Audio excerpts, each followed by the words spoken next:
अबो हजूर मेरी शादी की उम्र हो गई, मेरी हुण शादी करवा दियो। बेटा तेरी शादी की उम्र नहीं, तेरी फौत होने की उम्र। ਇਹਦਾ मतलब मैनू 20 साल हो गए यतीम होया। अच्छा अकरम भाई एक बात बताइए जी, थिएटर में किस एक्टर की खुराक बहुत मशहूर है और किसकी कुकिंग बहुत मशहूर है? खाने का शौक बहुत अच्छा लोगों को है, हाँ। लेकिन खाते कितना ये मैं उनके किचन में कभी नहीं गया।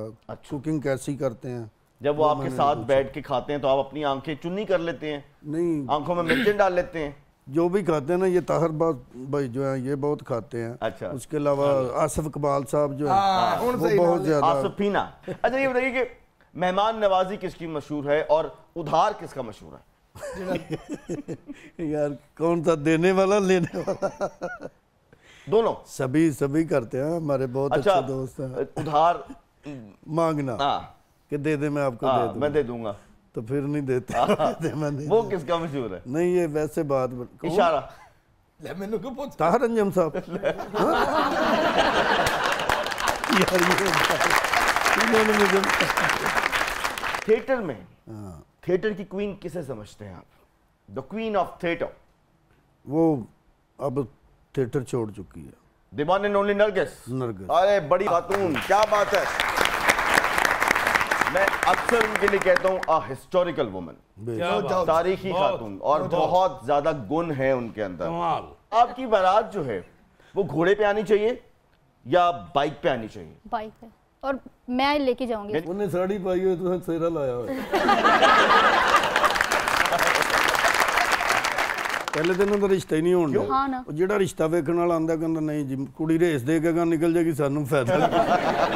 अच्छा फाइनल डिमांड क्या है आपकी कि आपका होने वाला जो मंगेतर है, खावंद जो है, वो 1 लीटर में कितना करे? क्या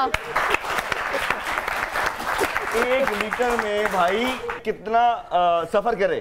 पता नहीं ਉਹਦੀ ਟੈਂਕੀ ਕਿੰਨੀ। बात साड़ी बजी होनी चाहिए, बजी है। बूटिया बूटिया बूटिया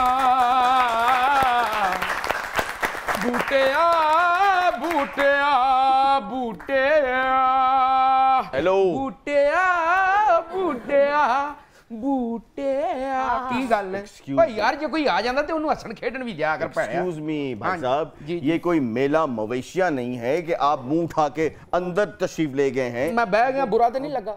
ਬੂਟਾ ਜੀ ਕੀ ਕਰਨ ਦੇ? ਅੱਛਾ ਨਹੀਂ ਲੱਗਦਾ, ਉੱਥੇ ਨੀਵੀਂ ਜਗ੍ਹਾ ਤੇ ਹੋ ਜਾਓ।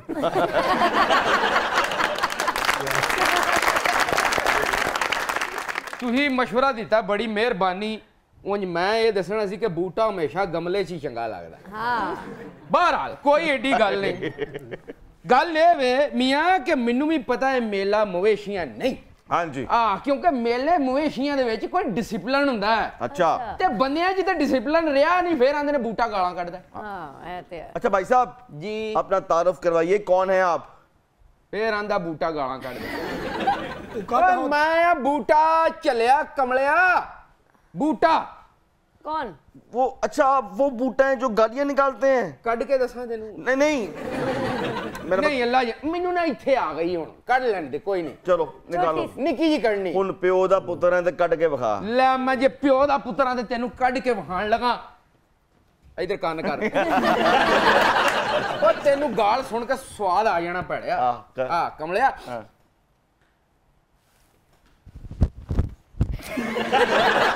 आए सही कह रहे हो, है ना? दोवें ही कोई हैं। अच्छा भाई साहब कहाँ आए हैं बताइए? ओए आउणा किधर है चलिया?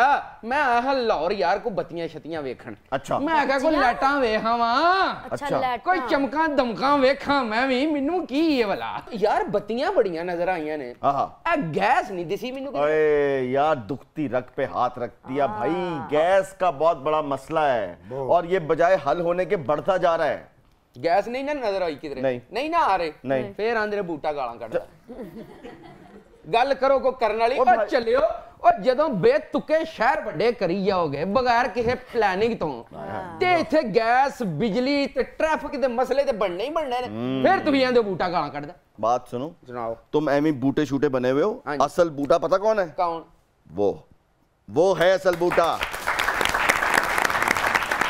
ਉਹ ਭਾਈ ਯਾਰੀ ਵੱਡੇ ਐਕਟਰ ਨੇ ਵੱਡੇ ਅਦਾਕਾਰ ਨੇ ਉਹਨਾਂ ਤੇ ਫਿਲਮ 'ਚ ਬੂਟੇ ਦਾ ਕਿਰਦਾਰ ਕੀਤਾ ਹੈ ਨਾ जरा बूटा हो जाए यार वो एडा अच्छा करन दे नहीं तो आप भी अच्छा करेंगे जरा एवें ਕੋਈ ਮਸ਼ਹੂਰ ਡਾਇਲੌਗ आई मीन ना ਕਹਿੰਦਾ ਨਾ ਚੌਧਰੀ ਫੋਨ ਚੁੱਕਦਾ ਨਾ ਤੇਰਾ ਪਿਓ ਫੋਨ ਚੁੱਕਦਾ ਫਿਰ ਕਹਿੰਦੇ ਬੂਟਾ ਗਾਲਾਂ ਕੱਢਦਾ ਇਹ ਜਰਾ ਢਿੱਲੀ ਜੀ ਟੈਂਪੋ ਸੀ हाँ जी ਇੱਧਰ ਇਹ ਬੂਟਾ ਕੱਢਾਂ ਤੈਨੂੰ ਮੈਂ ਗਾਲ कट के विखा ਇਹਦੇ ਕੋ ਤੂੰ ਇਹ ਮੈਨੂੰ तेरी मैं धौन ना भांती ਲੈ ਜੇ ਮੈਨੂੰ तेरे बूटे नु मैं कीमा ना करता ते फिर दसी कट गाल ਜੇ ਮੈਨੂੰ ਧੌਣ ਬੂਟੇ ਦੇ ਟੋਟੇ ਹੁੰਦੇ ਕੀਮਾ ਨਹੀਂ ਹੁੰਦਾ ਇਹਨਾਂ ਦੀ ਮੱਤ ਵੱਜੀ ਹੈ ਜੇ ਮੈਨੂੰ ਕਿਧਰੇ ਧੌਣ ਟੁੱਟਣ ਦਾ ਤੇ ਤੇਰੇ ਕੋਲ ਚਪੇੜ ਦਾ ਡਰ ਨਾ ਹੋਵੇ ਹਾਂ। ਕੱਢਾਂ ਮੈਂ ਤੈਨੂੰ ਗਾਲਾਂ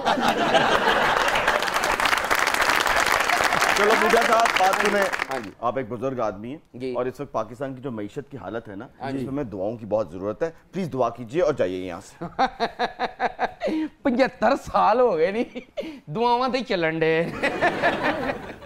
ਕੰਮ ਕੋਈ ਨਹੀਂ ਕਰਨਾ